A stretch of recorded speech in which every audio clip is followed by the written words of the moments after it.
SSLC +2 പരീക്ഷയൊക്കെ കഴിഞ്ഞിട്ട് ഒരുപാട് കുട്ടികൾക്ക് അഭിനന്ദന പ്രവാഹങ്ങൾ ലഭിക്കുന്നതൊക്കെ നമ്മൾ കണ്ടു. ഫെയിലായ കുട്ടികളും നമുക്കിടയിലുണ്ട്. ഇത്രയും കാലമായിട്ട് SSLCയോ +2 ഒന്നും പാസ്സാവാത്ത ഒരുപാട് പേരുണ്ട്. അവരോടൊക്കെ അതിന് കാരണം എന്താണെന്ന് ചോദിച്ചാൽ അവർക്ക് പറയാനായിട്ട് ഒരുപാട് കാര്യങ്ങളുണ്ടാവും. ചിലപ്പോൾ അന്നത്തെ സാഹചര്യങ്ങൾക്കുണ്ടാവാം, ചിലപ്പോൾ താല്പര്യക്കുറവുണ്ടാവാം, ചിലപ്പോൾ ഫെയിലായ ക്ലാസ്സിൽ വീണ്ടും പഠിക്കാനുള്ള അവരുടെ ഒരു വിമുഖത കൊണ്ടൊക്കെ ആവാം. പക്ഷെ പിന്നീട് അവർക്ക് ചിലപ്പോൾ തോന്നിക്കാണും SSLCയും +2ഉം ഒന്ന് എഴുതിയെടുക്കാമായിരുന്നു എന്നുള്ളത്. അങ്ങനെ തോന്നുന്നവരുണ്ടെങ്കിൽ അവർക്കൊരു സുവർണാവസരത്തെക്കുറിച്ചാണ് എനിക്കിപ്പോൾ നിങ്ങളോട് പറയാനുള്ളത്. ലളിതമായ വെറും 5 പരീക്ഷകൾ കൊണ്ട് 6 മാസം കൊണ്ട് നിങ്ങൾക്ക് SSLCയും +2ഉം പാസ്സാവാം. പലർക്കും സംശയം ഉണ്ടാവും, ഈ NIOS ക്ലാസുകൾ അംഗീകാരമുള്ളവയാണോ എന്ന്. കേരള ഗവൺമെൻറ്റും PSCയും അംഗീകരിച്ച കോഴ്സുകളാണിവ.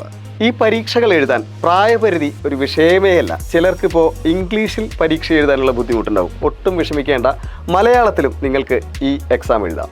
സരസ്വതി കോളേജിലെ NIOS കോഴ്സുകളിലേക്ക് ചേരൂ. SSLCയും +2ഉം അനായാസം പാസ്സാവും.